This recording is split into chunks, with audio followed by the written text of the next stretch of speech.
Alors, il y aurait eu une diapo sur laquelle vous auriez vu tous des petits bonhommes bleus avec de la face par en bas, puis un petit bonhomme jaune avec un grand sourire, ça c'est moi. Okay? Parce que je dois être la seule personne présentement que ça excite de parler du jeûne. Okay?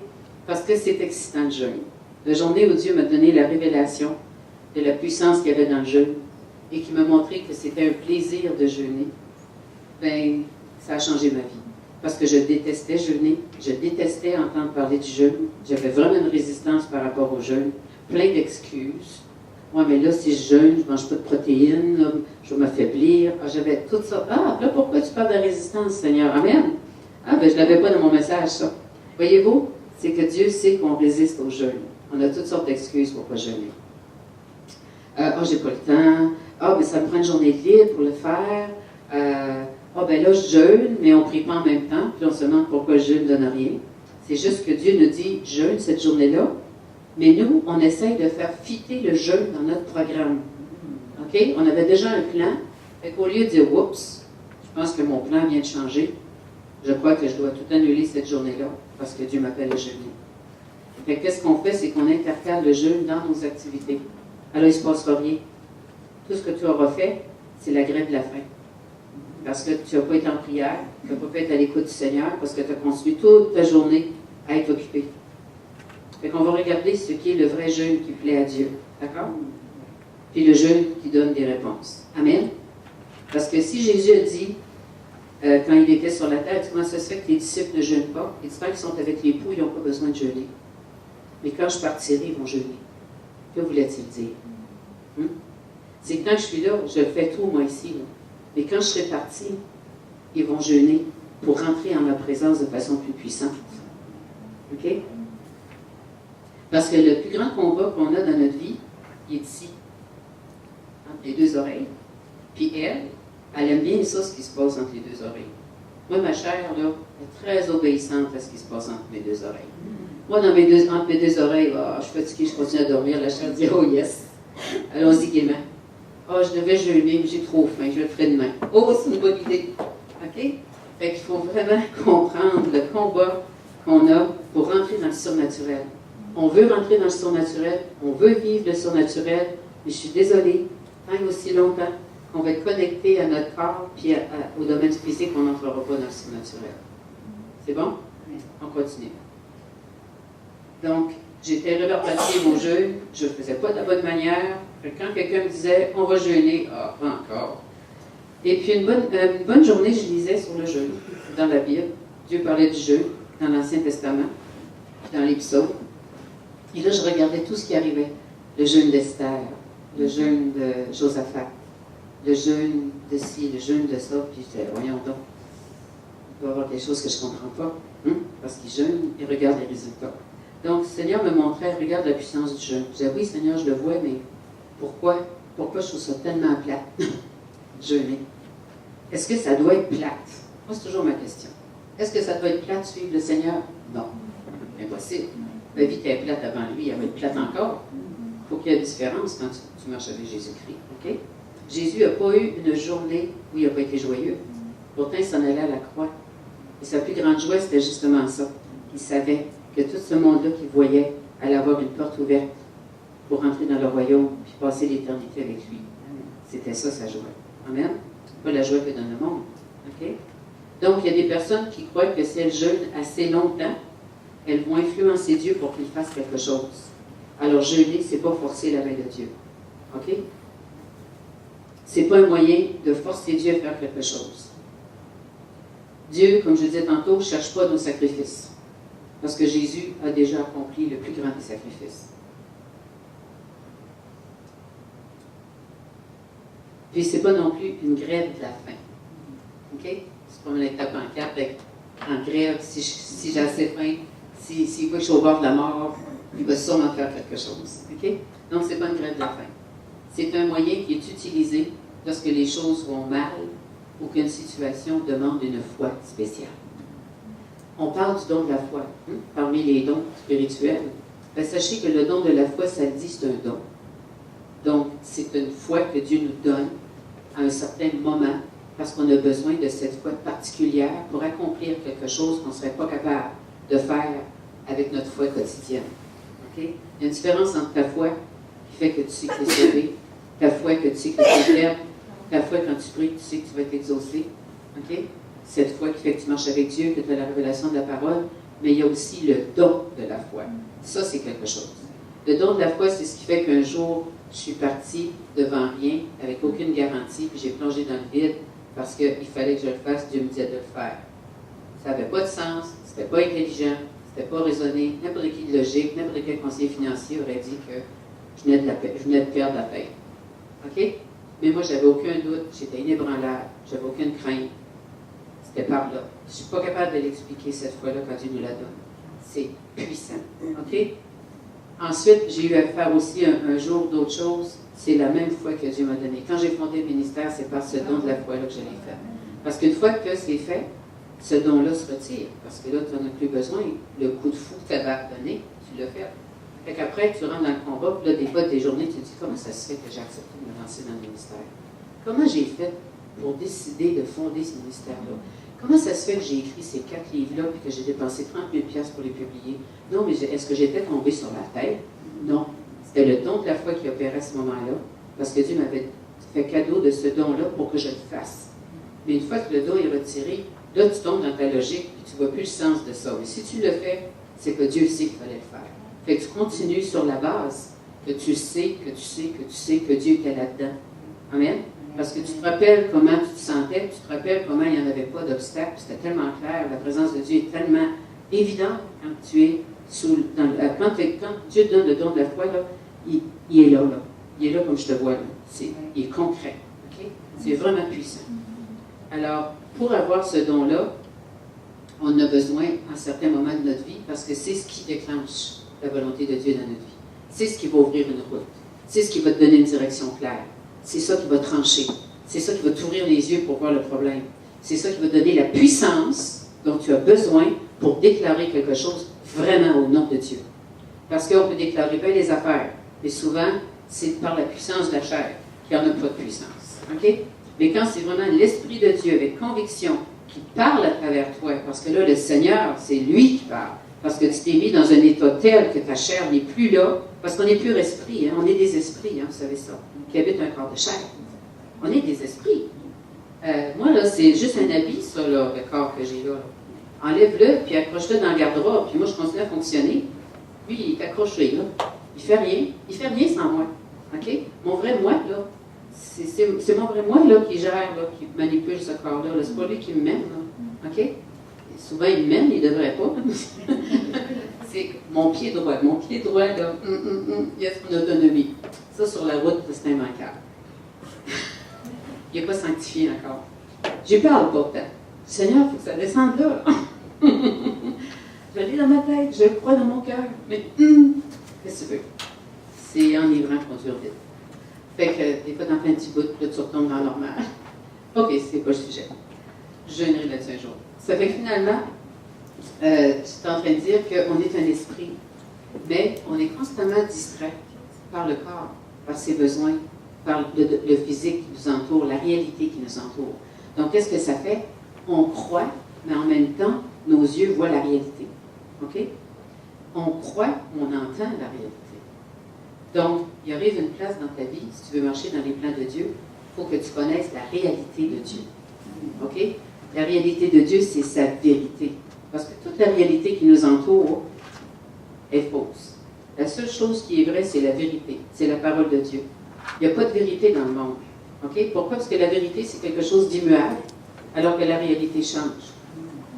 Tu vois un bébé naissant, la réalité, c'est un bébé naissant, mais la vérité, c'est qu'il ne restera pas bébé. Il va grandir, que tu le veuilles ou non. Mais là, d'une boîte, fais ce que tu veux, il va péter la boîte, il va grandir. OK? Tu as beau le traiter en bébé jusqu'à la fin de sa vie, mais il reste que c'est un adulte qui agit en bébé, parce que tu n'as pas voulu qu'il grandisse, là. Mais il reste quand même qu'il a grandi. OK? Donc, les tours à New York, si quelqu'un pensait que c'était la vérité, ça, qui montrait la puissance de l'homme, il y en a qui n'ont eu que leur rhume, hein? Parce que c'était juste la réalité. Elle a changé. OK? Regarde les endroits où tu as habité, reviens-y 20 ans plus tard, tu ne te reconnais plus. La route que tu prenais tout le temps n'est plus là. Là, il y a une autre route ailleurs. Ta maison a été déménagée. Tu te dis, hein? Qu'est-ce qu'ils ont fait là? Fait que la réalité bouge tout le temps. C'est juste la vérité de Dieu qui est immuable. Et c'est dans ça qu'on doit marcher. Et souvent, on est influencé par la réalité. On a beau faire des efforts, des fois dans notre chair, quasiment, pour l'ignorer, cette réalité-là, mais elle vient nous chercher. Donc, quand il y a des domaines de notre vie où la réalité prend le dessus sur la vérité de Dieu, malgré tous nos efforts, OK? On a prié, on a fait tout ce qu'on savait faire, on a demandé la prière, mais ça, c'est pas de long gain, OK? Ben, c'est là que tu arrives au jeûne. Le jeûne est la solution. Amen? Donc, on va regarder toute la vérité sur le jeûne. D'accord? Qu'est-ce que le vrai jeûne? Le vrai jeûne est un moyen de soumettre la chair, de faire taire ta pensée, de faire tes yeux arrêtent de regarder la réalité, puis tes oreilles arrêtent d'entendre la réalité. OK? Donc, le jeûne va soumettre ta chair. Puis le jeûne va te faire rentrer dans une dimension spirituelle où tu vas entendre clairement la voix de Dieu. Je vous le garantis. Okay? Tu vas entendre clairement la voix de Dieu. Si tu as besoin d'être sûr que c'est Dieu qui parle, parce que tu as besoin vraiment d'une direction de sa part, dans le jeûne, ça va arriver. On l'entend tout le temps, mais il y a des fois qu'on ne l'entend plus. Où c'est tellement complexe, on est tellement perdu dans nos analyses, dans nos réflexions, que là, on ne sait plus. C'est moi qui pense ou c'est Dieu qui parle. OK? On est complètement embrouillé. Il y a un enchevêtrement, là. Oui, il y a Dieu qui parle un bout, il y a toi qui penses, là, tu ne démêles plus rien. Fait que là, quand tu es rendu que la balle de laine est tellement mêlée que tu ne peux plus rien tricoter avec, là, tu t'en vas jeûner. Et là, Dieu va extirper dans tout ça ce qui n'est pas de lui. Et il va ajouter le bout qui manque pour que tu comprennes. Ça ne s'explique pas, c'est quelque chose qui se vit. OK? Comment que j'essaierai de vous expliquer ça, là? C'est une expérience, d'accord? Donc, le jeûne nous fait entrer dans la dimension spirituelle. Tu veux rentrer dans la dimension spirituelle? Vite, jeûne. OK? Où on entend clairement la voix de Dieu. La stratégie va t'être donnée si c'est de ça que tu as besoin. Puis même, des fois, c'est fou ce qu'il va te dire de faire. Il te l'aurait dit en dehors du jeûne, dans ton quotidien, tu n'aurais probablement pas là, tenu rien de comme ça. Oui, tenu compte. C'est ça, excusez, là, c'était l'anglais qui sortait. OK, tenu compte. Tu n'aurais pas pris en compte. Tu aurais fait, tu sais là, ouf, une idée qui vient de passer, ou, mon Dieu, l'affaire folle que je viens de penser. OK? Mais cette affaire folle-là, c'était Dieu. En jeu, c'est comme tout d'un coup, elle est moins folle. Tu sais que c'est Dieu. OK? Parce que tu sais, tu cherches la réponse. Fait que tu t'attends à avoir une réponse. Fait qu'elle vient, la réponse. Puis elle est folle, mais tu la prends parce que c'est pour ça que tu jeûnes. Mais tandis que quand Dieu te parle, tu n'as pas l'idée là-dessus. Tu es en train de faire la vaisselle, ça passe par-dessus ta tête à 100 000 à l'heure. OK? Parce que tu t'attends à rien, tu ne demandes rien. Mais dans le jeûne, c'est comme tu dis, Seigneur, je suis tellement sérieuse dans mon affaire, j'ai tellement besoin de toi, puis je suis tellement certaine que juste toi qui peux me le dire, puis j'ai tellement, vraiment, la volonté que cette situation-là change, que ta volonté soit faite là-dedans, que je laisse tout de côté. Aujourd'hui, je meurs à moi-même, je meurs au monde et à ses exigences. Je vais te démontrer qu'il n'y a rien ni personne de plus important que toi, que tu es premier. J'annule tout, puis je m'enferme avec toi, puis je ne mange pas, je soumets ma chair, puis je veux t'entendre. Puis là, tu pries, puis tu lis la parole. Tu restes avec le Seigneur en communion. Amen? Amen. Tu t'en vas pas faire tes affaires, déjeuner au restaurant, jaser, tu t'en vas faire une affaire, une commission. Ça, c'est pas un jeûne, ça. OK? Ça, c'est un régime. Tu vas perdre du poids. Il ne se passera rien spirituellement. Excusez, mais c'est la vérité. OK? Puis je ne parle pas à travers mon chapeau. C'est ce que je faisais. Je jeûnais en étant active. C'est pas sérieux. Ensuite, le Seigneur avait le temps de me parler pendant que je faisais du counseling avec un client dans mon bureau. Non. Tout ce que ça me donnait, c'est que j'avais perdu du poids, puis je me ramassais à la fin de la journée affaiblie, mais pas grand résultat. Fatiguée. Fatiguée, parce que jeûner, travailler, c'est pas évident, non? Donc, qu'est-ce qui arrive pendant un jeûne? Le Saint-Esprit se déploie et donne le don de la foi. Puis quand tu pries et que tu déclares ce que Dieu t'a donné, tu vois arriver la chose. Tout devient clair. Souvent, on ne reçoit pas ce que Dieu a pour nous dans une situation à cause de notre incrédulité. On le demande, mais on trouve ça comme « Ah, c'est trop gros, ça se peut pas que Dieu me donne ça. » Ou tu sais, si tu as peur de Dieu, tu penses qu'il va te faire des affaires que tu n'aimes pas, ou tu n'es pas sûr de l'amour qu'il a pour toi, bien, il y a des affaires que tu n'oseras pas demander à ton Père. Si tu ne vois pas Dieu comme ton Père, il y a des choses que tu ne lui demanderas pas. Il y a des situations peut-être que tu vas endurer, que tu ne devrais pas endurer. Que Dieu ne veut pas que tu endures ça. Même ça, c'est une bonne raison de jeu. C'est quand tu es dans quelque chose, des fois, puis les gens disent « Oh, c'est le Seigneur qui t'a mis là-dedans, là, parce que tu vas apprendre quelque chose dans ça. Dieu ne nous enseigne pas en nous punissant. OK? Fait que si tu es dans une situation où tu as vraiment l'impression que tu es bien plus puni que béni, Dieu n'est pas là-dedans, tu n'es pas en train de rien enseigner. Mais si tu es dans une situation où tu te sens puni, parce que tu t'es mis dedans, maintenant, va jeûner et demande au Seigneur comment j'ai fait de me mettre là-dedans, à quelle place que je t'ai manqué, pourquoi je t'ai manqué. OK? Puis maintenant, confirme-moi là, que c'est vraiment ta volonté que je continue à vivre ça. Je vais te le dire. Amen. Et à partir du moment où il te dit que oui, c'est sa volonté qui est là-dedans, et pourquoi? La paix. Tu ne te sentiras plus puni. Tu ne vivras plus la situation, même si c'est difficile, comme quelque chose d'éprouvant. Tu vas savoir dans ta tête qu'elle n'est pas facile, mais tu vas avoir une grande paix parce que le Seigneur t'a montré pourquoi tu es là. Amen. Puis souvent, il va t'avoir montré aussi quand est-ce que ça va changer. C'est bon, hein? C'est tout ça qui va se passer dans le jeûne, c'est ça que tu veux voir arriver. C'est juste que souvent on jeûne, puis on ne sait pas comment gérer le jeûne. On est là, puis on s'assoit qu'on jeûne. On n'est pas clair, on ne sait pas pourquoi on jeûne, on n'est pas précis dans rien. Fait que là, Dieu répond, mais comment il va répondre si tu ne sais pas pourquoi tu jeûnes? Il peut aussi bien te répondre et ton attention n'est pas là-dessus. Il peut te répondre sur quelque chose, mais ce n'était pas vraiment ça non plus que tu avais dans ton cœur. Me suivez-vous bien? Oui. Tout le monde est réveillé? Oui? Amen? J'aimerais ça entendre Amen. Amen. Amen. OK. Alléluia. Merci. Pourquoi j'enseigne ça là aujourd'hui? Parce que on est vraiment dans une saison, depuis quelques mois, à tout identifier ce qui nous empêche de marcher dans les bénédictions de Dieu. Êtes-vous d'accord avec moi? Oui. C'est ce qu'on a vu tout le mois de septembre, tout le mois d'octobre, les invités qu'on a eus, l'honneur. Hein? On a entendu aussi comment ta destinée se manifeste dans la gloire de Dieu, donc c'est après la gloire de Dieu que tu es supposé de courir. OK? Puis comment tu marches dans la gloire de Dieu, puis on a vu le pardon, on a vu tout. Fait que là, il nous manque cet outil-là. OK? Le combat spirituel, ça, on le sait. OK? On n'y va pas n'importe comment. On a vu l'intercession. On a parlé de porter les fardeaux les uns des autres, puis comment le faire, comment prier quand tu prends le fardeau d'un autre. Ça, c'est les mardis qu'on a vu ça. Fait que c'est bien important qu'on comprenne là, comment les choses fonctionnent. Parce que les chrétiens, les enfants de Dieu, se font taper dessus, marchent à côté de leur destinée, ne reçoivent pas tout ce qu'ils devraient recevoir, parce qu'on ne fait pas des enfants de Dieu des disciples. Un disciple, c'est quelqu'un qui sait qui il est, il sait qui est Dieu, qui connaît sa relation avec Dieu. Amen? Oui. Puis il connaît l'autorité que Dieu lui a donnée sur la terre, et il sait comment marcher dans la puissance que Dieu lui a donnée, puis pourquoi il lui a donné cette puissance-là. Donc, ce n'est pas une victime qui marche pliée en deux, puis ce n'est pas une brebis qui se fait tondre juste pour faire vivre un ministère ou une église. Amen? Amen. C'est quelqu'un qui est fort, qui a un leadership spirituel puissant, parce que Christ est avec lui, cette personne-là sait que Christ est avec elle, puis elle fait une différence dans le monde. Amen? Amen. C'est vrai. On n'est pas des suiveux. OK? On a appris à suivre Jésus. Mais les gens qui suivaient Jésus n'étaient pas des suiveux. C'était des entrepreneurs, c'était des gens qui étaient en affaires, c'était des gens qui avaient leur propre pensée, c'était du monde intelligent.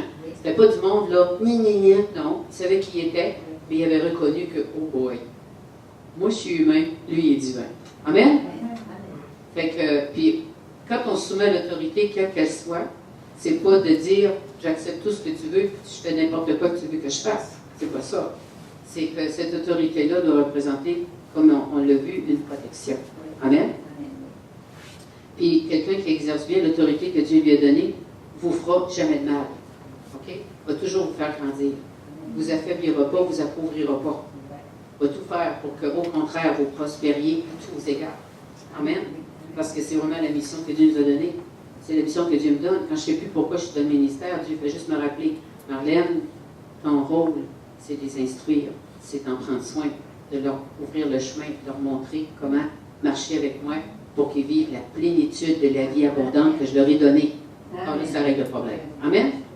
On continue. Donc, il n'est pas nécessaire. Primo. Donc, je disais que l'incrédulité va disparaître et les choses vont devenir claires. OK? Maintenant, point 2. Comment on fait pour partir un jeûne et savoir qu'on le fait correctement? OK? Ça, c'est la prochaine question. Primo, je vous annonce une très bonne nouvelle. Il n'est pas nécessaire d'avoir faim. C'est une option. Si vous la voulez, vous la prenez, là. Mais vous n'êtes pas obligé d'avoir faim. Saviez-vous ça? Vous n'êtes pas obligé d'avoir mal à la tête. Vous n'êtes pas obligé d'être étourdi. Puis vous n'êtes pas obligé d'avoir mal au cœur. Hey, si tu jeûnes pour entendre la voix de Dieu, tu as mal au cœur, tu es étourdi, tu as mal à la tête. Tu sais, tu vas faire 2 Tylenol, tu vas te coucher. Tu penses que tu vas avoir des visions, des songes, puis que tu vas entendre le pas du Seigneur? C'est pas un jeûne, ça. C'est vrai. Jeûne pas, mange. Vous ne pouvez pas dire que je ne suis pas logique. Hein? Dieu est logique. Franchement, là. Si on est logique, il l'est aussi. Hein?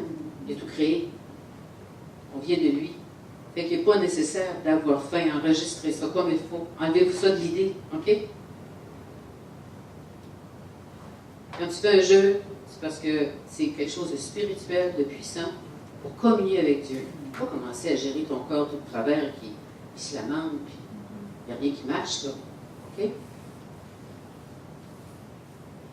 Première chose que tu fais quand tu décides de jeûner, tu n'es pas obligé de jeûner 10 jours. Là. Commence par une journée. OK? Hein? Il est mieux d'être un lâche vivant qu'un héros mort.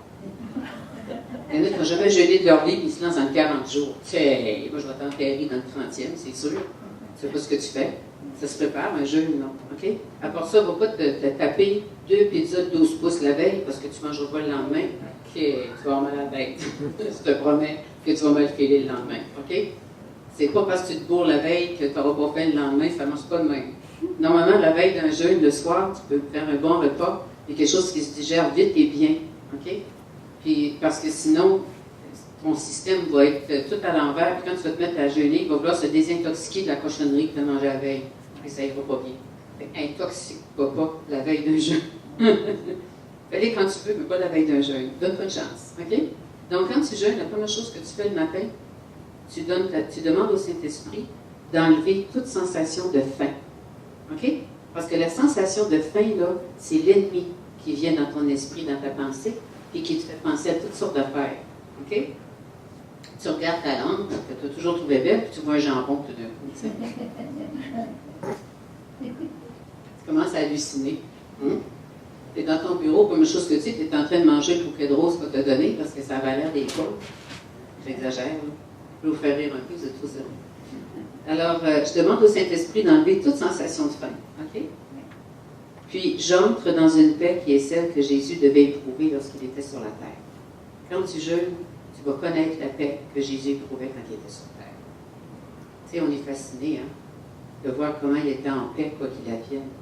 On se demande, c'est quoi cette paix-là? Bien, si tu fais ton jeûne correctement, avec les bonnes instructions, tu vas vivre la paix. Tu vas voir ce que Jésus a vécu. Parce qu'il n'y a rien de plus merveilleux qu'une journée de jeûne. Même juste une journée. Pourquoi? Parce que tout d'un coup, là, tu vis exactement ce pourquoi tu es destiné.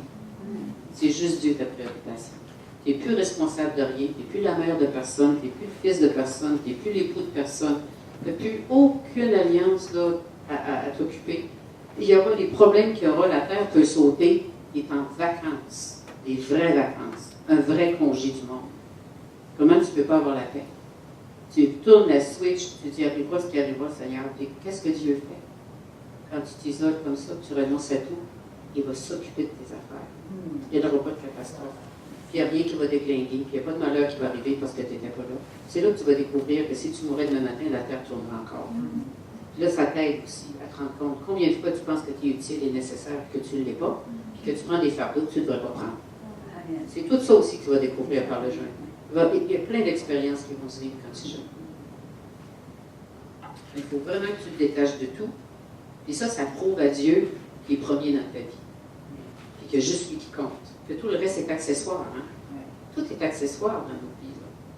Parce que tu pars demain matin, tu ne t'emporteras rien des choses qu'il y a dans ta vie, ni les personnes. Mais la personne que tu vas rencontrer, c'est Jésus-Christ, fait que c'est mieux de le connaître. Amen.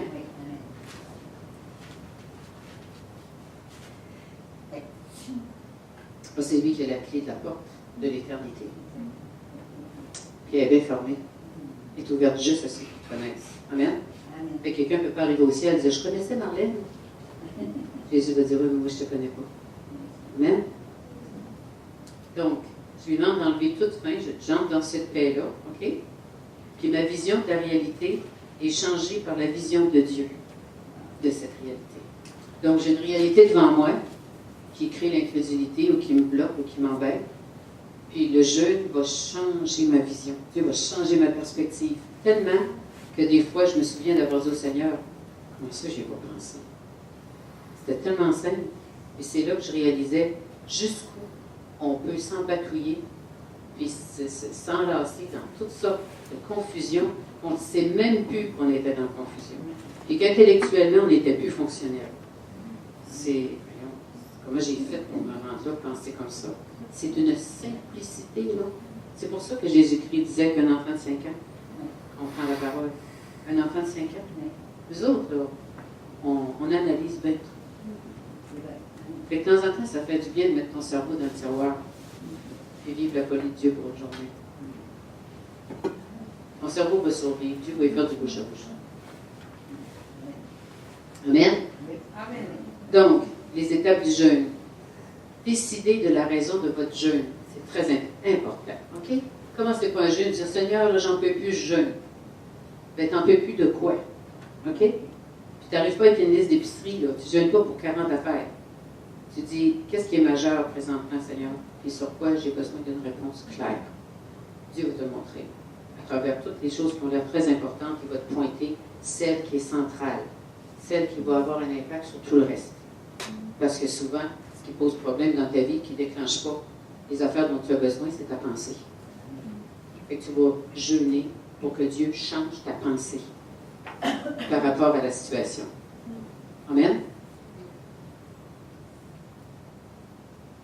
Il y a des exemples, mais je ne suis pas sûre que je vais aller là. Je vais attendre. OK. Donc, il faut déterminer pourquoi nous jeûnons. OK? En plus, il faut le déclarer. Il faut se lever et dire, Seigneur, dans le nom de Jésus-Christ de Nazareth, je déclare pourquoi je jeûne aujourd'hui. Je jeûne pour cette situation. Amen, dans le nom de Jésus. Deuxièmement, une fois que tu as déclaré ton jeûne, tu dis maintenant, Seigneur, voici le résultat que j'attends. Voici la réponse dont j'ai besoin. Tu ne dis pas la réponse claire, mais ce que tu veux, c'est une percée. Pour ça que tu jeûnes. Amen? Amen. Tu veux sa volonté. Si, par exemple, tu jeûnes pour quelqu'un qui est malade et tu veux vraiment voir cette personne guérie, tu dis aujourd'hui, Seigneur, je déclare que mon jeûne est pour telle personne. Puis ce que je veux recevoir comme réponse d'ici la fin de la journée, c'est comment prier là-dessus pour que ta volonté soit faite et qu'elle soit guérie. Puis ce que je veux, c'est un miracle. Je m'attends à un miracle. Puis lâche pas. Quand tu as un objectif, tu connais ton objectif, savez-vous ce que ça fait? Ça te maintient durant ton jeûne. Parce que tu as hâte à quelque chose. Ça t'excite parce que tu sais pourquoi tu jeûnes. Puis là, ta journée passe. Puis là, tu lis la parole, tu louanges l'Éternel. Tu pries selon ce qu'il dit. Tu t'assois, tu fais juste penser à lui. Tiens bon, puis la première chose que tu sais, paf. Tu as ta réponse, puis tu as ton miracle. Amen? Je ne vous parlerai pas de ça si ce n'était pas vrai, ce n'est pas une théorie. C'est ça qui m'est arrivé à toutes les fois que j'ai eu besoin d'un miracle. Amen? Et qu'une situation change. Amen? Peu importe ce que c'est, Dieu honore le jeûne. Il le dit dans la parole. Il honore ton jeûne. Amen? Pas un jeûne sacrificiel, que tu te promènes tout à l'envers, tu croches. Anciennement, là, ils se mettaient le sac sur le dos, puis la cendre sur la tête, puis ils jeûnaient. Pourtant, c'est bien écrit dans la parole. Hein, quand tu jeûnes, lave-toi à face, habille-toi comme il faut, pour que personne ne sache que tu jeûnes. Amen? C'est un acte d'humilité. C'est pas un acte pour te montrer fin, puis dire, regarde, moi, je suis plus fin que les autres, mais je souffre. OK? Moi, je connais des serviteurs de Dieu qui jeûnent des 40 jours, puis il n'y a personne qui le sait. OK? Personne ne le sait. On finit par le savoir parce qu'il en parle des années plus tard, là. Mais pendant qu'ils jeûnent, on ne le sait pas. Puis il y a une congrégation au complet à un moment donné qui a su que leur pasteur jeûnait. Ça faisait presque 40 jours. Il achevait son jeûne. Puis il avait soif. Non, il y a eu un malaise. Il est venu pour prêcher, puis il y a eu un malaise. C'est normal, il arrivait à la fin de son jeûne. Il est déjà pas gros, ce monsieur-là. Ce ministre du Seigneur-là, il n'est pas gras. Puis il y a eu un malaise, puis il est tombé. Puis ils ont dit vite, apportez-lui quelque chose à boire. Il a dit, donnez-moi quelque chose à boire, OK? Mais lui, quelque chose dans sa tête, c'était clair que ça allait être de l'eau. Ils sont allés dans le frigidaire, puis il y avait une vieille ancienne bouteille pour la communion de jus de raisin. Mais ça faisait longtemps qu'elle était là. Fait qu'elle avait fermenté. Puis il y avait de l'alcool dedans. Mais personne ne le savait. Fait qu'ils ont donné la bouteille, puis il t'a calé ça. Puis là, ben quoi, il est venu sous, comme ça se peut pas. Fait que là, il y a quelqu'un qui est venu au micro, puis il dit « Notre pasteur ne prêchera pas ce matin parce qu'il y a un malaise, on va aller le mettre au lit. » Sous, là. Puis là, c'est là que les gens ont appris qu'ils se venaient, puis c'est pour ça que tout ça est arrivé, parce que tout le monde était inquiet. « Non, examinez-moi pas à l'hôpital, amenez-moi à la maison. » Fait que c'est parce que je finissais mon jeu. Mais quand il raconte ça, on rit tellement. Moi, je suis pas capable de vous compter comme lui, là. Mais c'est drôle, là, ça n'a pas de bout. Fait qu'il faut faire attention à ce qu'on boit quand on rentre dans le frigidaire d'une église. Ça peut faire longtemps que c'est là. Mais qu'il avait fermenté, puis il y avait de l'alcool. C'était devenu comme du vin. Puis lui, il n'a pas pensé. Il a pris une grande gorgée, il a pogné le verre, il l'a calé, mais c'est juste après qu'il a fait comme il y avait quelque chose. Dieu l'a béni. Il l'a saoulé dans l'esprit. Amen. Donc, proclamez la raison du jeûne. Reconnaissez aussi haut et fort que Dieu seul peut vous donner la solution à ce besoin que vous mettez devant lui. Puis croyez que vous avez reçu la récompense avant même de commencer votre jeûne. Croyez-le fermement que vous avez déjà reçu ce que vous demandez. D'accord? Parce qu'il y a une récompense attachée au jeûne. On va les lire Matthieu 6, 18.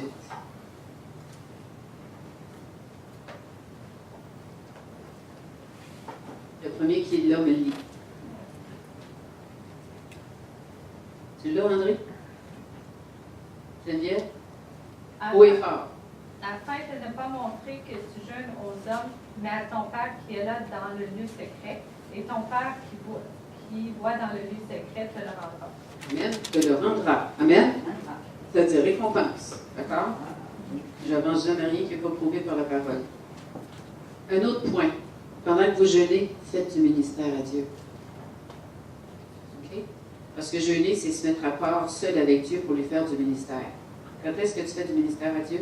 Quand tu lis la parole, adorez-le, chantez des chants d'adoration, priez en langue. Ça, c'est la place pour prier en langue. On ne prie pas en langue dans l'Église. Parce que si quelqu'un ne peut pas l'interpréter, on va passer pour des fous. Parce que si quelqu'un rentre qui n'est pas chrétien, hein? Le parler en langue, c'est pour prier dans nos chambres de prière avec le Seigneur. Amen. Ou quand on est plusieurs chrétiens qui prient ou qui intercèdent, on peut prier en langue. Au moins aussi, nous autres, ce qu'on est en train de faire là. OK? Mais le parler en langue, ce n'est pas une affaire que tu exerces dans l'Église en public. Ça ne sert à rien de s'exposer puis de mettre des gens mal à l'aise. Il y a des gens qui ne vont pas à l'Église, des jeunes chrétiens qui se retirent de l'Église, qui viennent 2, 3 fois, puis là, ils entendent quelqu'un qui se lève debout et qui commence à déclamer en langue. Personne n'interprète. Après ça, tout le monde se met à prier en langue. Ils se sauvent, ils s'en vont parce que quand tu ne sais pas c'est quoi, là, ils ne veulent plus aller à l'Église. Fait que, on est chrétien, mais on est quand même normaux. Fait que les seuls messages en langue qui peuvent se délivrer dans l'Église, c'est un message prophétique, puis quand tu le déclares en langue, il faut que tu saches ce qu'il veut dire. Sinon, tais-toi. Amen? Amen. Là, c'est comme l'apôtre Paul dit, qui édifies-tu avec ton message en langue que personne ne comprend? Ton frère va dire Amen à ce que tu as dit, il n'a rien compris. Je ne peux pas être en unité d'esprit avec toi dans ce que tu dis. Je ne comprends pas ce que tu dis. Je ne sais pas pourquoi je fais cette parenthèse, mais c'est parce que je parle du parler en langue. Donc oui, la prière en langue durant le jeûne, c'est puissant et c'est précieux. Alors Matthieu 6, 18, peut-être le 17 dedans. Donc faire du ministère à Dieu. Lisez les psaumes si vous ne savez pas comment glorifier Dieu. Lisez les psaumes. Commencez au psaume 93. Il y en a une série là, de glorification de l'Éternel. OK? 93, 94, 95. Puis vous allez voir ce qui se passe quand on commence à lire les psaumes haut et fort. Ce qui est intéressant, c'est que si vous avez l'application de Bible, vous voyez qu'il y a des versions où vous l'avez en audio. Ben, si des fois, ça ne te dit même pas de déclamer pour n'importe quelle raison, prends ton appareil, mets la Bible dans les psaumes, clique sur audio, puis écoute la personne qui déclame. Puis vous allez voir ce que ça fait. Quand ils disent que la foi vient de ce qu'on entend, c'est tellement vrai. Tu vas te rendre compte que tu as déjà lu ce psaume-là, mais le fait que tu l'as déjà récité, et de l'entendre réciter par quelqu'un d'autre, wow! Tu te dis, attends un peu, là, il se passe quelque chose, ça vient te chercher. C'est puissant. Okay? Donc, faites du ministère au Seigneur aussi en proclamant ses œuvres puissantes. Reconnaissez qu'il est le Créateur du ciel et de la terre. C'est pour vous que vous le faites, parce que vous savez quoi? Le jeûne, le but du jeûne, c'est pas de changer Dieu, c'est de changer, c'est moi que ça change. OK? De charnel que je suis, je deviens spirituel. De spirituel, je rentre dans le surnaturel. Tu ne rentres pas dans le surnaturel avec la chair. Tu rentres dans le surnaturel spirituellement. Fait que le but du jeûne, c'est de me changer de moi. Moi, j'ai besoin de changer. Pour être au diapason du cœur de Dieu, pour faire ce qu'il me dit. Non pas selon mon idée. OK? Je me suis déjà vu faire un jeûne, j'avais une idée bien arrêtée sur quelque chose. Je cherchais la confirmation. OK? C'était le but de mon jeûne. Il me l'a confirmé solide. J'allais rester là. Parce que la confirmation que je cherchais, c'était ce que je voulais faire. OK? Fait que la confirmation que j'ai eue, c'était tu restes là. Mais le plus drôle, il m'aurait dit ça le matin, ça n'a pas fait mon affaire. Pas du tout. Mais au moment, à la fin de la journée, quand il me l'a dit, c'est accompagné d'une paix, d'une certitude, que tout d'un coup, mes yeux se sont ouverts. Et je me suis mis à voir dans la situation ce que je n'avais jamais vu avant. C'est moi que ça a changé. Voyez-vous? C'est ça que le jeûne fait. Il te change, toi. Il te sort de j'ai besoin de ci, puis il faut qu'il arrive ça, puis de ce que tu crois. C'est là tout d'un coup ce que Dieu voit que tu vois. Puis là, parce que ta confirmation, si c'est ça que tu cherches, qui te laisse où tu es, puis tu ne veux pas être là, bien tu comprends en même temps que le Seigneur te montre que tu peux dirais chemin, il te décharge. Il y a comme un fardeau qui part. Est-ce que c'est clair? Oui. OK. Colossiens 3,16.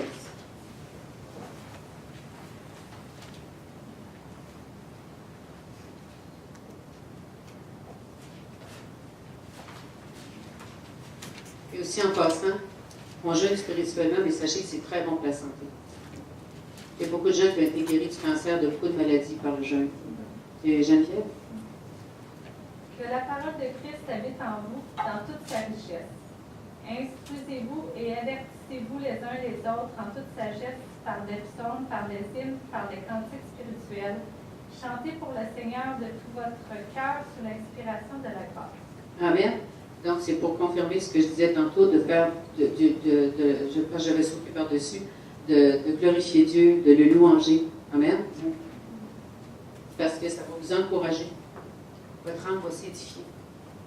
La légèreté va venir dans votre cœur. Amen. La lourdeur qu'il y avait va s'en aller. Puis vous allez vous surprendre à danser, à être dans une euphorie. Là. Il peut y avoir un moment euphorique dans le jeûne. Là. Quand ça arrive, ça là, oh, wow. Il y a même été une fois, le Seigneur m'a dit quelque chose de but en blanc, out of the blue. Je ne m'y attendais pas du tout. Mais la façon qu'il me l'a dit, mais j'ai ri, mais j'ai tellement ri. C'est comme s'il m'avait fait une blague. Mais j'ai ri, je ne peux pas croire là, que c'était Dieu, je savais que c'était lui. Mais je savais qu'il riait. On s'est mis comme à rire ensemble. J'ai vécu un moment de tellement le fun, là. À rire, là, j'en broyais. Puis là, je repensais ce qu'il avait dit, puis je repartais à rire. Je me souviens pas c'était quoi, là, dans le passé, mais je me souviens de cet événement-là. Fait que vous ne savez pas ce qui va arriver, mais attendez-vous à des choses de fun. OK? Donc, Dieu a besoin d'entendre notre reconnaissance. Pourquoi? Parce que quand tu es en train de reconnaître Dieu, de le louanger, l'autre force que ça a, c'est que ça éloigne l'ennemi. L'ennemi, le démon, les esprits des ténèbres ne resteront pas en présence de quelqu'un qui louange Dieu. Ça le fait fuir. OK?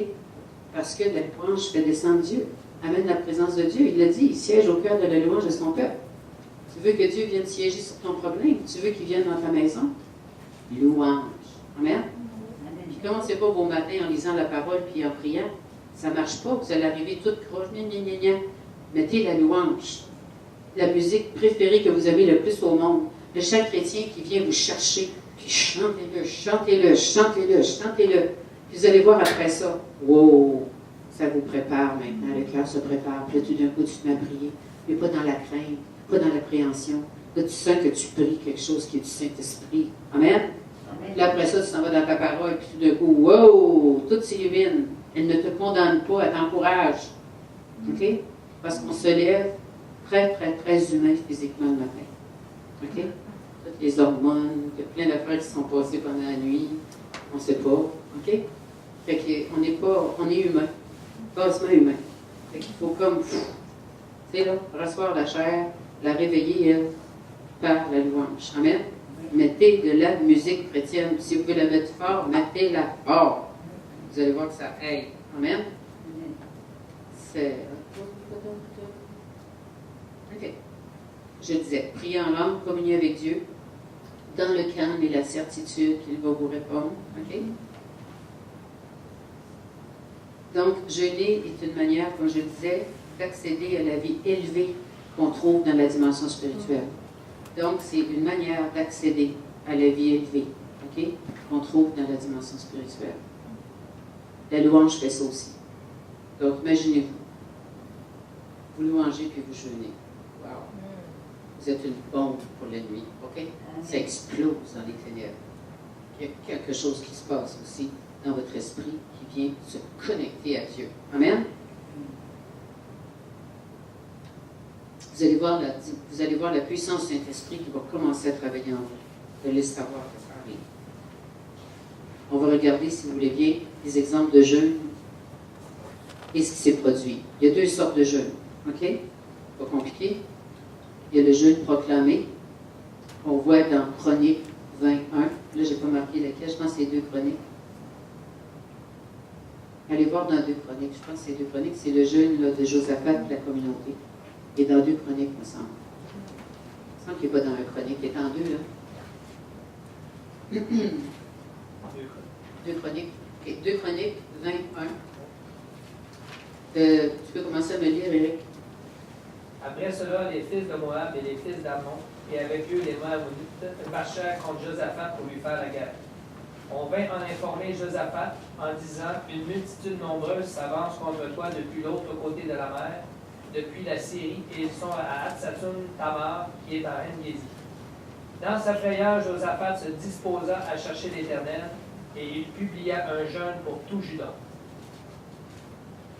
Continue. Juda s'assembla pour invoquer l'Éternel, et l'on vint de toutes les villes de Juda pour chercher l'Éternel. Josaphat se présenta au milieu de l'assemblée de Juda et de Jérusalem, dans la maison de l'Éternel, devant le nouveau parvis. Et il dit: Éternel, Dieu de nos pères, n'es-tu pas Dieu dans les cieux, et n'est-ce pas toi qui domines sur tous les royaumes des nations? Stop là 2 secondes. Qu'est-ce qu'il fait? Il louange Dieu. Il proclame ses hauts faits. Il déclare qui Dieu est. Continue, Éric. N'est-ce pas toi qui a en main la force et la puissance, et à qui nul ne peut résister? N'est-ce pas toi, ô notre Dieu, qui a chassé les habitants de ce pays devant ton peuple d'Israël, et qui l'a donné pour toujours à la postérité d'Abraham qui t'aimait? Que fait-il? Nomme les hauts faits de Dieu, ses réalisations. Amen. S'il faut, là, proclame les choses de l'Ancien Testament que Dieu a faites, là, si tu manques, s'il n'y en a pas dans ta vie. Amen. Continue. Ils l'ont habité et ils y ont bâti un sanctuaire pour ton nom, en disant: s'il nous survient quelque calamité, l'épée, le jugement, la peste ou la famine, nous nous présenterons devant cette maison et devant toi, car ton nom est dans cette maison. Nous crierons à toi du sein de notre détresse, et tu exauceras et tu sauveras.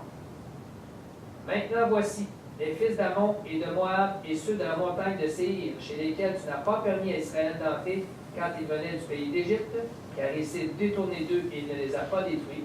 Les voici qui nous récompensent en venant nous chasser de ton héritage, dont tu nous as mis en possession. Ô notre Dieu, n'exerceras-tu pas tes jugements sur eux, car nous sommes sans force devant cette multitude nombreuse qui s'avance contre nous, et nous ne savons que faire, mais nos yeux sont sur toi. Vois-tu? Mal pris, pas à peu près. Mais ses yeux sont sur Dieu. Amen. Il est dans des détresse, là. C'est grave. Continue. Excuse-moi. Tout Judas se tenait debout devant l'Éternel avec leurs petits-enfants, leurs femmes et leurs fils. Alors l'Esprit de l'Éternel saisit au milieu de l'assemblée Jaséziel, et fils de Zacharie, fils de Benaja, fils de Jéel, fils de Mattania, lévite d'entre les fils d'Azaph. Et Zachaziel dit: ouais, dans mon tour, hein? Il est compliqué ce passage-là. Il y a tellement de noms qui n'ont pas de sens. demandé de le faire. C'est un cours de diction, une pratique. Soyez attentifs, tout Juda et habitants de Jérusalem, et toi, roi Josaphat. Ainsi vous parle l'Éternel. Ne craignez point et ne vous effrayez point devant cette multitude nombreuse, car ce ne sera pas vous qui combattrez, ce sera Dieu. Demain, descendez contre eux, ils vont monter par la colline de Tits, et vous les trouverez à l'extrémité de la vallée en face du désert de Jéruel. Vous n'aurez point à combattre en cette affaire. Présentez-vous, tenez-vous là, et vous verrez la délivrance que l'Éternel vous accordera. Juda et Jérusalem, ne craignez point et ne vous effrayez point. Demain, sortez à leur rencontre et l'Éternel sera avec vous. Amen. Et on sait qu'ils ont gagné la bagarre. Ça a tourné qu'ils se sont entretués. Puis quand ils sont arrivés, ils ont juste ramassé le butin. Tout le monde était mort. Amen. Fait qu'ils n'ont même pas eu à combattre. Ils ont juste eu à obéir et à sortir, en faisant confiance que Dieu leur a dit que rien n'arriverait. Rien de mal ne leur serait fait. Voyez la puissance du jeûne, voyez le processus. Ils ont proclamé le jeûne. Il a dit pourquoi ils jeûnaient. Il a honoré Dieu. Puis après ça, il y a eu la réponse. Ils ont eu la stratégie puis la victoire. Amen. Mais il a bien exposé à Dieu pourquoi ils jeûnaient. C'est précis. Il n'a pas dit au secours, Seigneur, fais quelque chose. OK, tout le monde jeûne. Hein? Il n'a pas fait ça. On est d'accord? Oui. Amen. Il faut savoir pourquoi on jeûne. Et pourquoi un jeûne proclamé avec une communauté, que ce soit une église. Vous ne savez pas, peut-être qu'une journée, j'arriverai et je dirai, regardez, là, l'heure est grave, il faut qu'on jeûne. Et je vais proclamer un jeûne, OK? Mais on va rester tous ensemble à la même place. Et ce ne sera pas compliqué, on n'aura pas à se soucier des repas, on jeûne. Fait qu'on va rester à la même place, à boire de l'eau, puis à jeûner, puis à chercher la face de Dieu. Fait que Josaphat et toute la communauté étaient menacés, puis ne savaient pas quoi faire, OK? Et pourquoi? La raison pour laquelle le jeûne proclamé apporte des résultats, c'est que ça conduit la pensée des gens dans la même direction. C'est que tout d'un coup, il y a une unité. Il y a une unité d'esprit. Parce que tout le monde est concentré sur la même chose. Tout le monde jeûne. On ne peut pas être plus en unité que ça. C'est pour ça qu'un jeûne proclamé apporte des résultats aussi spectaculaires quand il est vraiment fait. Okay? Ça conduit la pensée des gens à aller dans la même direction. La pensée de tous, à ce moment-là, était orientée sur Dieu. C'est bon, hein? Qu'est-ce que Dieu dit dans sa parole? Hein? La prière d'unité. L'unité. L'unité, la puissance est dans l'unité. La victoire est dans l'unité. Amen? Dans l'unité du mariage. C'est pour ça qu'il y a tant de mariages que ça ne fonctionne pas, ou de couples qui ne sont pas mariés, premièrement. Puis la plupart, quand ils sont mariés, ils ne sont pas chrétiens, ils n'ont pas été unis par Dieu. Ils se sont mariés. Dieu unit ses enfants dans le mariage. Très différent. Okay? C'est que si tu unis deux choses, là, ça veut dire que tu as eu quelque chose à voir dans le choix des deux morceaux que tu unis. Si j'unis la patte d'une chaise après le tablier pour qu'on s'assoie, c'est quand même moi qui ai uni les deux morceaux. Hein? Il n'y a pas un morceau qui a décidé de choisir une patte et de dire tiens, je m'unis avec toi. Là. Okay? Fait que Dieu, quand c'est Dieu qui unit, ben, c'est bien de valeur, si tu marches avec le Seigneur, c'est là que tu te donnes toutes les possibilités que le mariage fonctionne. Ça ne veut pas dire qu'il n'y aura pas de difficulté, ça ne veut pas dire qu'il n'y aura pas de tension, ça ne veut pas dire qu'il n'y aura pas d'ajustement. Ça ne veut pas dire ça. Et si Dieu est dedans, tu vas traverser ces écueils-là. Puis ils vont te fortifier au lieu de t'affaiblir.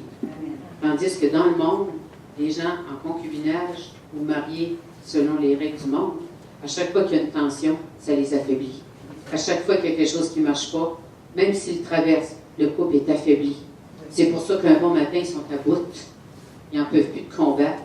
Ils n'en peuvent plus. Là, c'est l'amertume, il y a de l'aigreur, il y a plein d'affaires qui arrivent, puis pouf, ça split. Vois-tu? Quand tu es avec le Seigneur, si tu marches vraiment avec lui, tu vas te tourner vers lui pour avoir son aide. Parce que le mariage conçu par Dieu est une alliance aussi puissante, précieuse et importante que l'alliance que tu as avec Dieu par Jésus-Christ. C'est une alliance indéfectible. Indéfectible. Tu dois l'honorer. Et tu n'es pas capable d'honorer ça sans Dieu. Impossible. Impossible. Même nous, on honore l'alliance qu'on a avec Dieu à cause du Saint-Esprit, qui nous convainc chaque jour qu'on est sauvé, qui nous aide à ne pas trop s'éloigner, que quand il voit qu'on veut se perdre, il nous ramène. Quand il voit qu'on s'en va dans le champ, il nous parle. Si on est obéissant et qu'on répond à ça, ouf, OK, on s'épargne le pire. Mais des fois, il y en a qui sont allés dans le pire avant de se résoudre à écouter la voix de Saint-Esprit. Mais encore là, tu te repens, tu reviens. Tu sais, on raconte l'histoire de l'enfant prodigue, mais on devrait plutôt dire que c'était le père qui était prodigue. Parce que la prodigalité, ça veut dire quoi? Ça veut dire la générosité. OK? C'est le père qui était prodigue, d'avoir recueilli à nouveau son fils, puis de lui avoir tout redonné. Parce que la prodigalité, c'est pas négatif. On dit l'enfant prodigue. C'est curieux, parce que dans mon livre, moi, ça aurait dû être dit autrement, le père prodigue. Amen? Fait que notre père, il est toujours dans le porte à nous surveiller, à nous attendre. Puis si on s'éloigne ou qu'on veut se perdre ou qu'on décide de faire notre pas tout seul, continue à nous surveiller, continue à nous attendre, il continue à croire qu'on va revenir. Amen? Parce qu'il sait, lui, il a vu toute notre vie, puis il sait qu'il y a une place là. On va se rendre compte qu'on va revenir. Amen? Il perd jamais espoir. OK, c'est fait une petite aparté. Fait que si on veut vivre le bonheur, on veut connaître l'alliance dans le mariage tel que Dieu l'a conçu, puis qu'on est chrétien, il faut se marier. Et si tu es chrétien et tu n'es pas marié, ben tu es dans le péché. Et si tu es dans le péché pour le mariage, tu es dans le péché pour tout le reste. Parce que Jésus-Christ a bien établi qu'un péché te rend coupable de tous les péchés. Fait qu'il n'y a pas un petit péché, puis toute ta vie est parfaite d'un bord, puis là tu fais pécher de ce côté-là. Non, je suis désolée. Tu prends tout ce que Dieu dit ou tu le rejettes tout. Quand tu dis que Dieu met le mensonge dans la même liste que le meurtre, puis toutes les affaires qu'on trouve terribles, il met le mensonge là, OK? C'est pas rien. Fait que si on ne se met pas en règle avec le Seigneur par rapport à ses ordonnances et ses prescriptions, ben, je suis bien de valeur, nos prières ne sont pas exaucées. Le démon est dans l'histoire, il va nous attaquer de tout bord, de tous côtés, parce qu'on lui donne le droit légal de le faire. Fait que si tu ne veux pas que le démon ait le droit légal d'entrer dans ta vie, enligne-toi avec le Seigneur, puis fais ce qu'il te dit. Pardonne à ton épouse, pardonne à ton mari. Restez en paix, restez en unité, comprenez-vous. Demandez l'aide du Seigneur quand c'est plus clair. T'sais, appuyez-vous sur lui. Parce que si Jésus-Christ, si Moïse a permis au peuple de Dieu de donner une lettre de divorce à leur femme, puis que les apôtres ont dit par la suite, donne-nous plus de foi, c'est qu'ils venaient de comprendre que le mariage est une affaire impossible. Tu ne peux pas réussir un mariage sans Dieu. C'est impossible. Puis c'est un mystère. Pourquoi c'est si difficile? On pourrait l'expliquer de toutes les manières, puis on se trompera encore. OK? C'est juste que ça montre que tout ce qui est fait en dehors de Dieu est imparfait. Amen? Fait que le mariage, c'est l'union de deux imparfaits. Qui tendent vers la perfection, mais qui ne le sont pas encore. Puis vous ne le serez jamais de votre vivant. Illusionnez-vous pas, là. Fait que, on a-tu besoin de la perfection de Dieu entre les deux pour que je te voie à travers le regard de Dieu, puis que je ne vois pas ta laideur, mais que je vois la beauté de Christ en toi. Puis toi, tu vois la beauté de Christ en moi. C'est pour ça que je vois des femmes, des fois, ils sont avec des gars, là, pas regardables, mais ils trouvent beau, parce qu'ils voient Jésus, ou l'inverse. Puis même s'ils sont bien beaux, ils ont encore besoin quand même de se voir à travers le regard de Jésus. Parce que j'ai vu aussi, moi, des belles femmes que leur mari, tout d'un coup, les trouvait bien laides. Parce qu'ils ont couru après une autre femme moins belle que leur femme. Mais qu'est-ce qui s'est passé là? Hein? Fait qu'ils l'ont vu avec un regard différent, là. Parce que l'envoûtement, ça existe. Hein? Il appelle ça infatuation en anglais. OK? Fait qu'une femme peut envoûter un homme. Puis un homme peut envoûter une femme. Fait que tu ne vois plus la personne. Tu la vois à travers l'envoûtement. L'envoûtement, c'est comme tu la regardes à travers la brume. Fait que tu vois juste ce qui fait ton affaire. Ça a l'air bien beau. C'est comme un oasis dans le désert. On appelle ça une affaire qui n'existe pas. Là. Un mirage. Oui, c'est un mirage. Puis là, tu penses que c'est le grand bonheur. Puis là, tu pars avec cette personne-là. Mais au bout de 2-3 jours, le mirage, là, il s'estompe parce que les yeux s'ouvrent. Tu sais, là, puis là, tu dis, c'est quoi cette affaire-là? Là? L'erreur est commise. OK, je ne sais pas pourquoi je parle de ça, mais je dois avoir une raison que tu as. OK. Donc, on continue? Oui. Donc, qu'est-ce que les gens ont fait dans l'histoire de Josaphat? Ils ont tout laissé de côté, puis ont concentré leur attention sur Dieu. Ils ont tout arrêté, hein? Tout. Fini. Donc, cela apporte sa présence manifestée au milieu d'eux. La présence manifeste de Dieu est venue au milieu d'eux. À travers le prophète qui s'est élevé. C'est l'un des fils d'Azaph, famille des chantres, qui a été touché par le Saint-Esprit. Ça ne pouvait pas être Josaphat, parce qu'il était le chef. Mais Dieu a passé par un prophète, parce que dans l'Ancien Testament, Dieu parlait à ceux qui étaient chefs à travers les prophètes. Et Dieu a respecté sa règle. Il a passé à travers un prophète pour venir parler à Josaphat. On va aller voir Actes 13, chapitre 1 et 2. Pas chapitre, versets 1 et 2, excusez-moi. Donc, Actes 13, versets 1 et 2.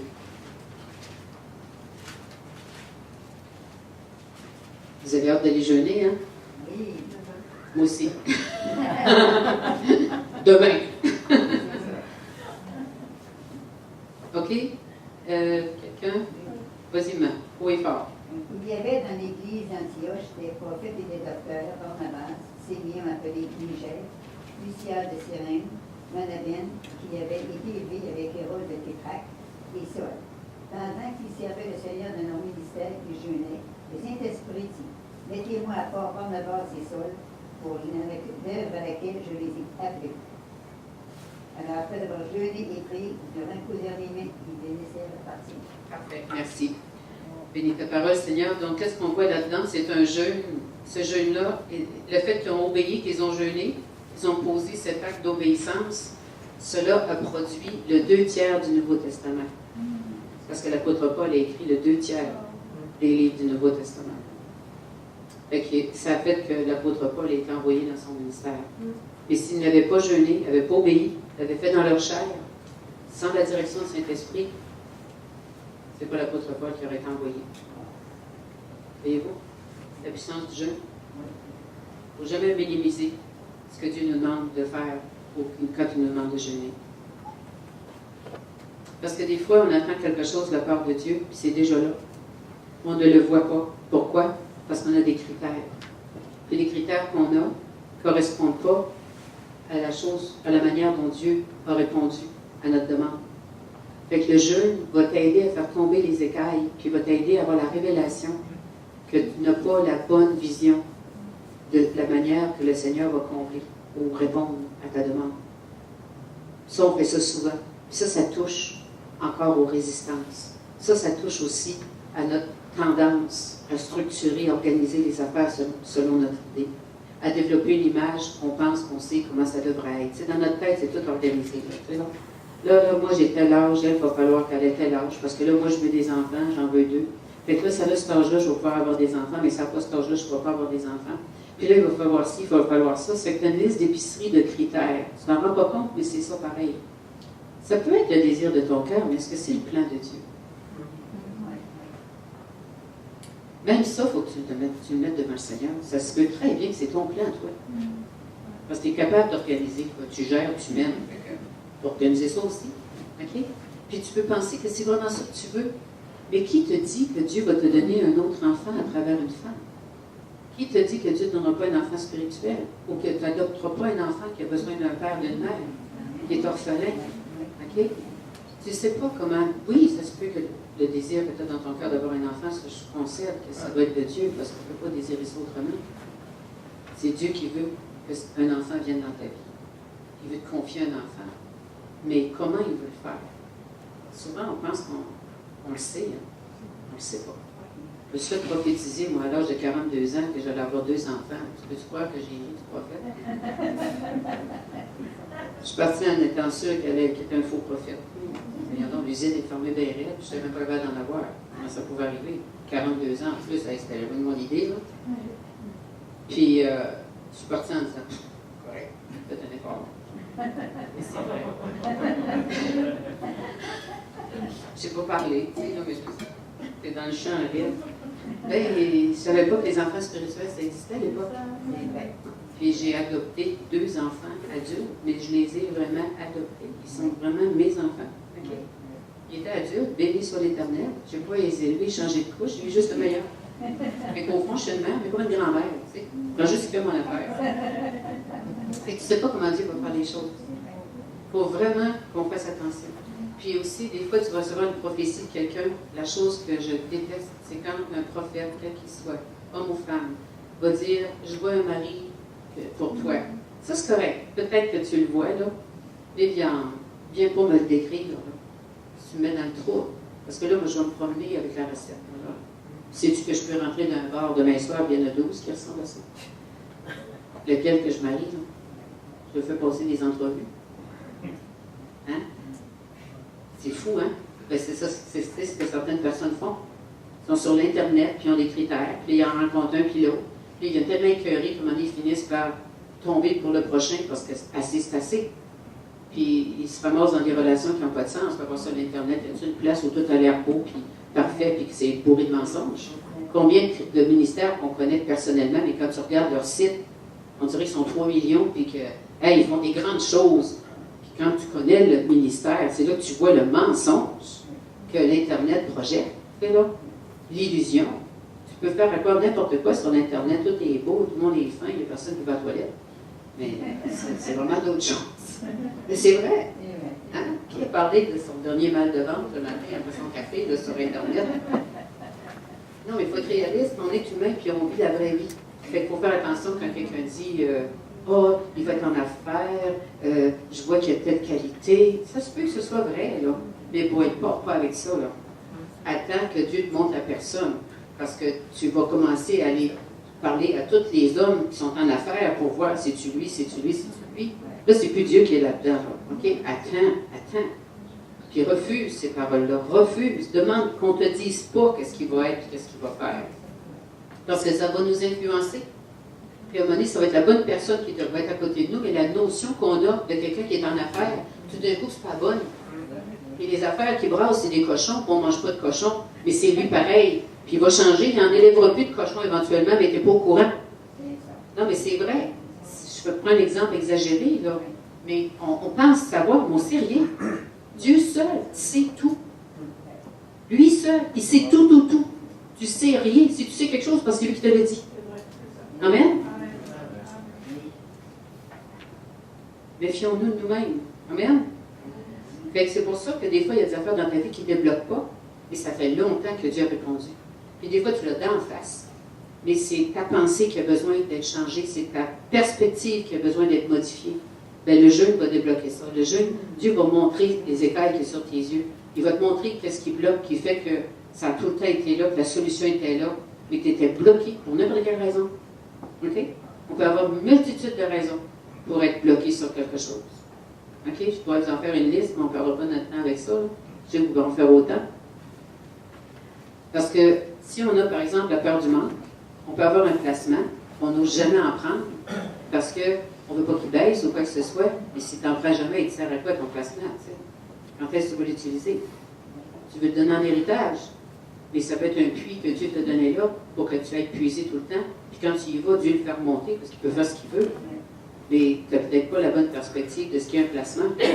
Là, tu laisses monter, mais monter pourquoi, puis quand est-ce que tu vas t'en servir? C'est maintenant que tu en as besoin. OK? Et quasiment au bord de qualité, mais tu ne veux pas toucher à ça. Bien, va jeûner, là. Que Dieu change ta perspective. Tu peux même vouloir te lancer en affaires, puis tu vois une barrière qui n'existe pas, puis tu retardes, puis tu réfléchis, parce que tu es du genre introverti, puis tant que tu n'as pas réfléchi jusqu'au fond de tes orteils, tu ne passes pas à l'action. Mais ça fait longtemps que tu aurais dû bouger. Bien, va jeûner. Dieu va t'aider à sortir de ton introversion qui t'empêche d'agir. Vous riez, mais c'est réel. Nos personnalités deviennent nos pièges. C'est bon réfléchir et approfondir. Mais là, quand tu es rendu, là, que tu es tellement profond, tu es dans le fond du bateau, je ne te vois plus, tu ne passeras jamais à l'action, parce que si tu réfléchis trop, tu vas finir par voir tout ce qui peut t'empêcher de le faire aussi. Vois-tu? À l'inverse, l'extroverti, il est rapide à l'action, il ne réfléchit pas longtemps.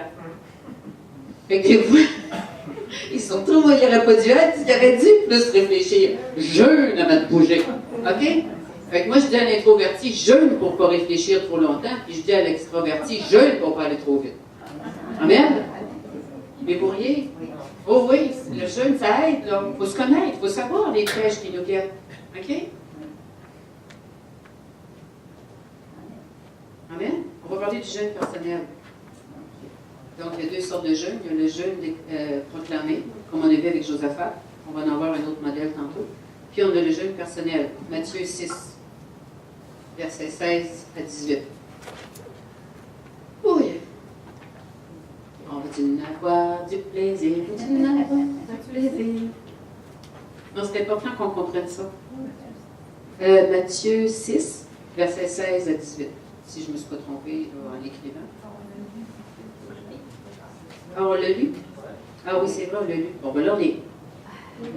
Parce que quelqu'un qui est un prédicateur ne perd jamais la face. On va leur lire.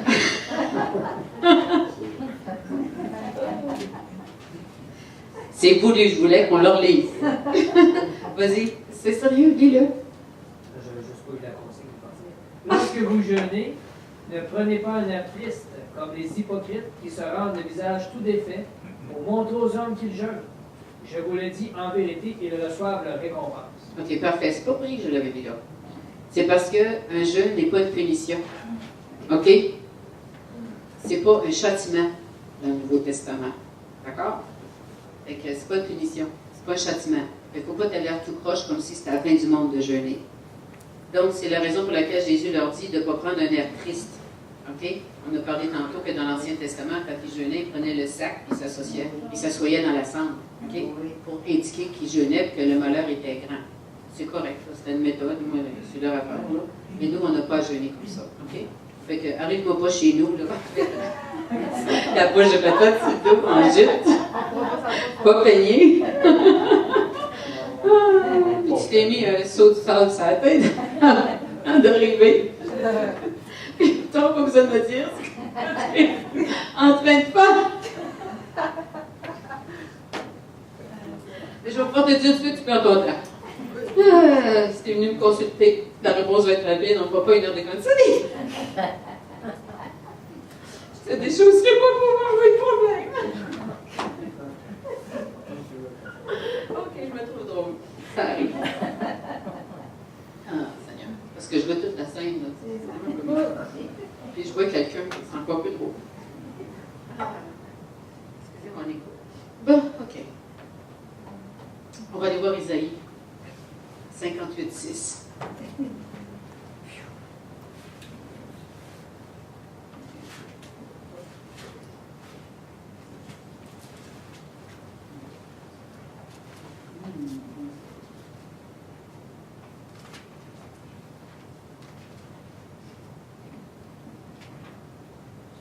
Maman?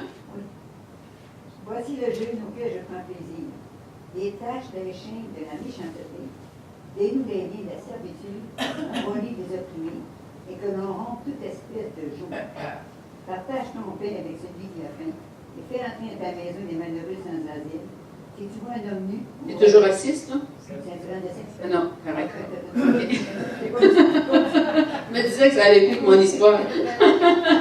Alors, Isaïe 58:6, qu'est-ce que ça nous dit? C'est que quand tu commences un jeûne, la première chose que tu dois faire, c'est de te confesser à Dieu de tout ce que tu as commis comme péché ou iniquité, tout mensonge que tu sais que tu peux faire, toute hypocrisie. De plus, tu dois pardonner à qui que ce soit qui t'a offensé ou fait du tort. Et tu dois faire cela avant même de jeûner. Sinon, ton jeûne n'apportera aucun résultat. C'est ça que ça veut dire libérer le captif. Libérer le captif, c'est quelqu'un que tu tiens captif par le manque de pardon. Et que tu médites souvent, tu calomnies au sujet de cette personne. Tu racontes constamment ce qu'elle t'a fait. OK? Donc, c'est ça, de nos jours, délivrer le captif. OK? Donc, c'est essentiel. Parce qu'on reçoit des choses de la lumière de Dieu. OK? C'est la lumière de Dieu qui va faire poindre la réponse dans ta vie. On va aller voir Psaume 119, verset 130. Parce que lui, il est long. Quand tu commences à, comme Pasteur John disait, quand tu commences à se refroidir, et à se lui dit moins lire la parole, il lit le Psaume 119 tout d'un coup. Le goût revient, tu n'as pas le choix. C'est long. À toutes les fois j'y arrive, je le saute. Puis à un moment donné, je me punis, je le lis. Mais c'est un beau psaume. OK, 119, 130.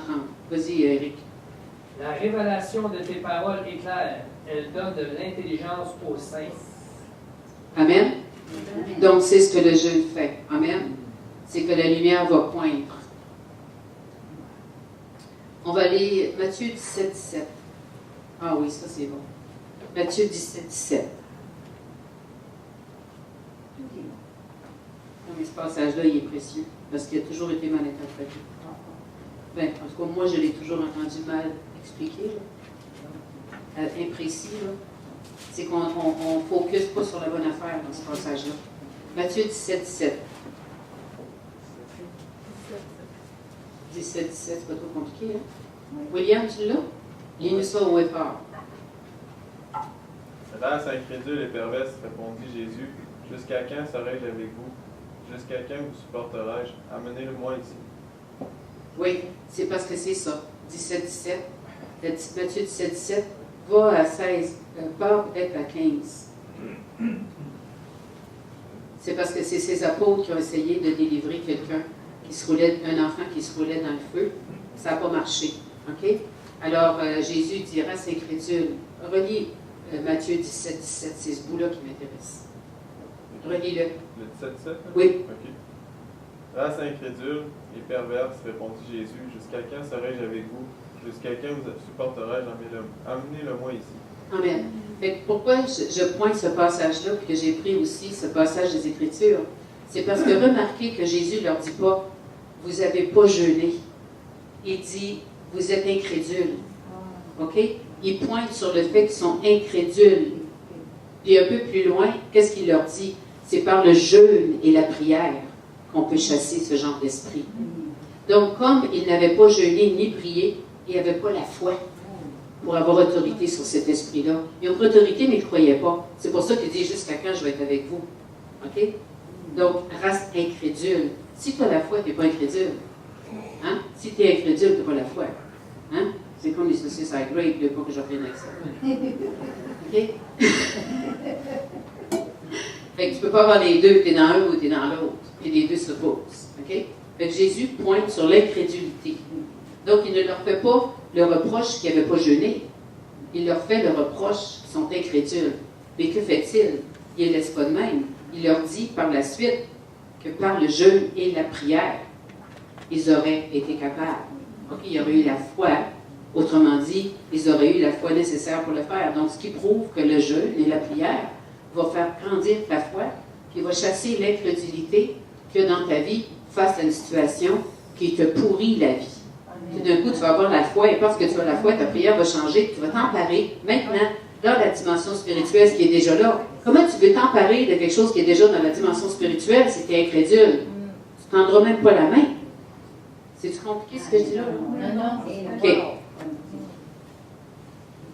Donc, en Matthieu 17, 21, on voit qu'ils n'avaient pas jeûné et prié. OK? Ils étaient donc dominés par leur chair.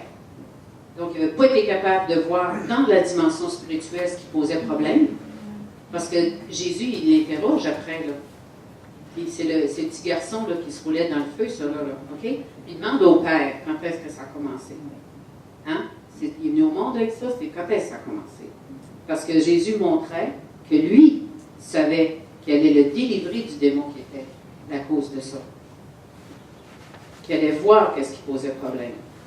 Donc, eux n'ont pas été capables de voir ce qui posait problème, il n'y avait pas la foi nécessaire pour chasser ce démon-là. C'est pour ça qu'à un moment donné, quelqu'un, je ne me souviens pas là, comment c'est dit dans la parole, mais il y a un démon qui dit à quelqu'un, je ne connais pas, toi je ne te connais pas.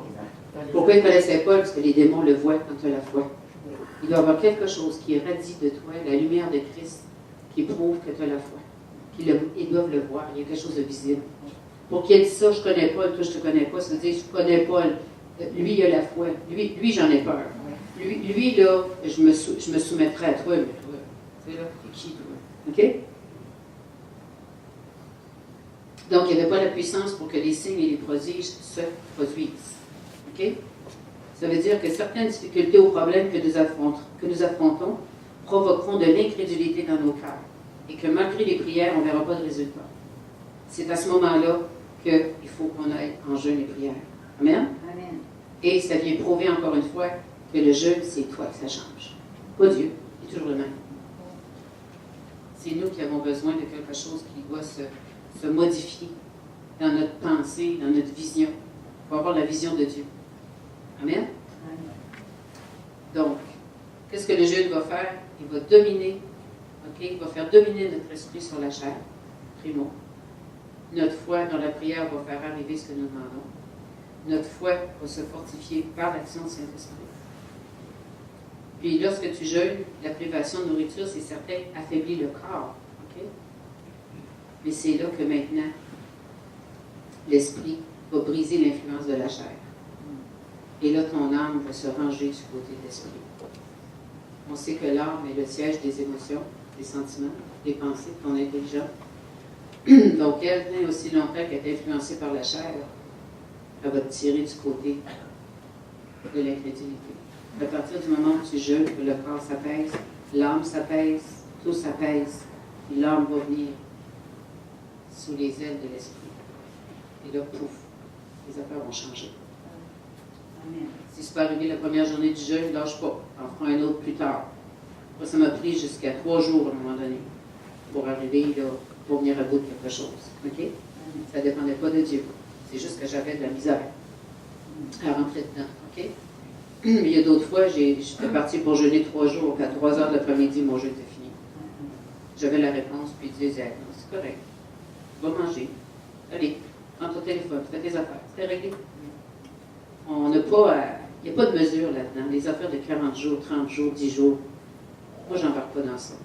Si Dieu te dit faire 40 jours, tu vas le faire puis tu vas passer au travers. Mais va pas décider que tu jeûnes 40 jours si Dieu ne t'a pas dit de le faire.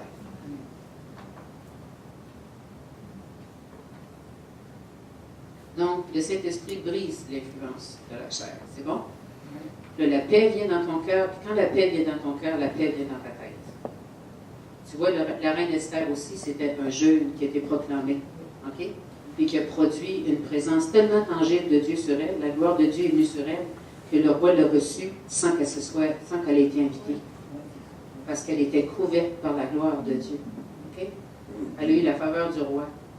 Puis non seulement elle a eu la faveur du roi, mais Dieu lui a donné la stratégie précise pour placer Haman dans une situation où le roi l'a vu manquer de respect envers la reine. Ça a fait en sorte que, pouf, tout est sorti, tout s'est déclaré. Mais avez-vous remarqué que la reine Esther, quand elle a proclamé le jeûne de 3 jours, elle a aussi dit que même les animaux devaient jeûner. Savez-vous pourquoi? Parce que si elle n'avait pas décrété ça, les gens auraient travaillé. Parce qu'ils seraient allés traire les vaches, ils seraient allés nourrir les animaux. Ils auraient travaillé. Fait qu'est-ce qu'elle disait? On ne veut même pas faire quelque chose. Tout le monde les yeux sur Dieu. Tout le monde les yeux sur le jeûne. L'heure est grave. Laissez faire les animaux. Parce que si on meurt, les animaux vont mourir. Fait que Dieu va s'en occuper. Donc, qu'est-ce que ça a fait? Les gens n'ont aucune excuse pour ne pas être concentrés sur le jeûne et la prière. Et crier à Dieu. Amen? Amen. J'ai fini mon message. Soyez bénis. Merci Seigneur. Gloire à Dieu. Fait que c'est important de comprendre ça. Je sais les affaires que vous désirez, je sais les affaires qui bloquent, que ça n'arrive pas, ça n'arrive pas. Fait que vous avez là déjà, on a pris les fardeaux les uns des autres, ça aide. Si vous lisez la parole pour que la parole vienne changer votre façon de penser, parce qu'il y a des forteresses qui se construisent à force de prier pour quelque chose puis de ne pas le voir arriver, on vient qu'on n'y croit plus. Il y a vraiment quelque chose là, de réel qui se produit. On n'a rien à voir là-dedans, c'est juste que ça arrive. Puis, la manière de faire tomber une forteresse, c'est pas de dire, hey, forteresse, je te renverse dans le nom de Jésus. Non, non. On renverse, c'est spirituel, hein? Fait qu'on renverse les forteresses. Comment spirituellement? C'est que la forteresse, c'est un mensonge. Alors, qu'est-ce que tu fais? Tu médites sur la vérité de Dieu. Puis, qu'est-ce qui arrive? C'est que la vérité de Dieu est plus puissante que le mensonge, puis le mensonge va disparaître. C'est bon? Puis là, en plus, si tu ajoutes un jeûne à ça, ben regarde, ça se peut pas que tu n'aies pas la victoire. C'était possible. Amen? Et qu'on va prier ensemble avant que vous partiez, d'accord? On va faire une prière ensemble.